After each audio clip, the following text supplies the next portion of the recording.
मुलांनो, आज आपण क्रियाविशेषण अव्यय म्हणजे काय हे पाहणार आहोत.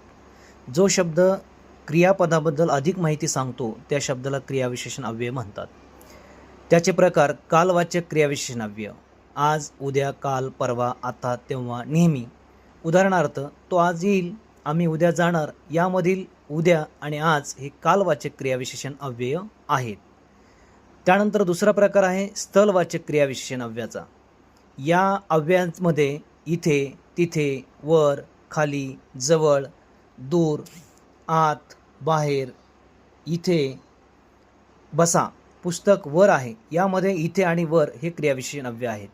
त्यानंतर तिसरा प्रकार रीतिवाचक क्रियाविशेषण अव्यय. याची उदाहरणं: हळू, जलद, पटकन, छान, जोरात, अलगद. उदाहरणार्थ, ती हळू चालते, तो पटकन आला. हळू आणि पटकन हे क्रियाविशेषण अव्यय आहेत. त्यानंतर आहे चौथा प्रकार परिणामवाचक क्रियाविशेषण अव्यय. यामध्ये क्रियेचा परिणाम किती आहे हे दर्शवण्यासाठी या अव्ययाचा उपयोग केला जातो. यामध्ये अतिशय, फार, त्यानंतर खूप हे क्रियाविशेषण अव्यय परिमाणवाचक क्रियाविशेषण अव्यय आहेत. त्यानंतर आता लक्षात ठेवायचं आहे, कधी म्हणजे कालवाचक क्रियाविशेषण अव्यय, क्रिया कुठे घडली म्हणजे स्थलवाचक क्रियाविशेषण अव्यय, कशी घडली रीतिवाचक क्रियाविशेषण अव्यय आणि किती घडली परिमाणवाचक क्रियाविशेषण अव्यय.